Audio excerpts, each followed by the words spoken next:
you booked that pilot. What was your big first TV gig? Was it like Big Manhattan Love Story was my first sitcom. What's this? What's Manhattan Love Story? It was a show Sounds like on a Jennifer ABC. Lopez movie.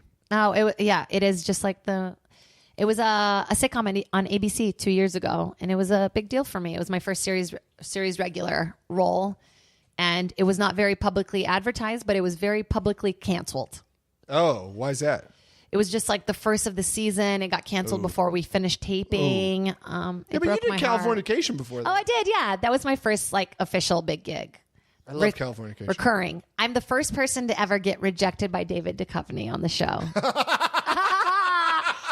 I'll tell you the story. This is actually a great story. I've told this before. So we only want exclusives on this podcast. Oh, good. Next Never mind. Tom Capinos, who's the writer, he's brilliant. He's a great guy. That was one of my favorite shows ever. So fun. Yeah. It got kind of crazy at the end, but it was the first few seasons were. Yeah, I'm at the end season. Were you? Yeah, the very last season. Okay. Sorry. No, you're fine. It's your podcast. Do whatever the fuck you want. I just had a lot of coffee, so I'm like. I got on the show. Felicia Faisano, who's the dearest, she's the casting director, booked me. I thought it was going to be like a one-time like co-star 3 lines or something in a writer's room. I was one of the writers. And then they ended up hiring all writers. It was like Alonzo Bowden. You wrote for the show? No. They had like a fake show on the show. Right. We're one of the writers. I mean, Michael Imperioli, like, hello, who was Christopher in The Sopranos. Yep. I got to work with him. And so there's all these writers on this fake show, and they kind of kept us. Like, we would always sort of like be in the episodes. Like, we'd each have like a line. Right. And then we did like 7 episodes. And on the final one, they wanted to kind of like let us all have moments. Yeah. And I remember Tom being like, so what happens next? And I'm like, I make out with David Duchovny, probably. Because he is the most charming. I mean, just like... Stud.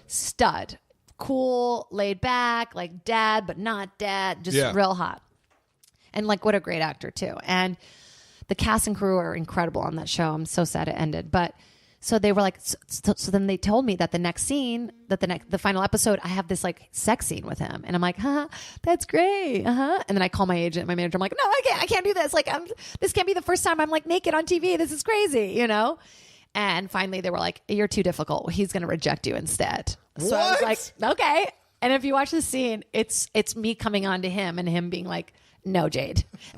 My name on the show is Jade. So you convinced them to essentially reject you. I was basically just being really difficult about the sex scene. Like, That's okay, crazy. I can only show like half a boob or that. And then they're like, forget it. That's hilarious. Yeah. They're like, forget you.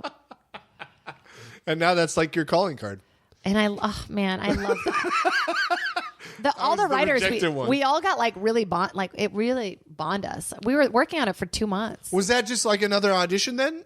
That was another audition. Just happened to be another one that you spun into 7 episodes or whatever. Yeah, that was cool. That's really awesome.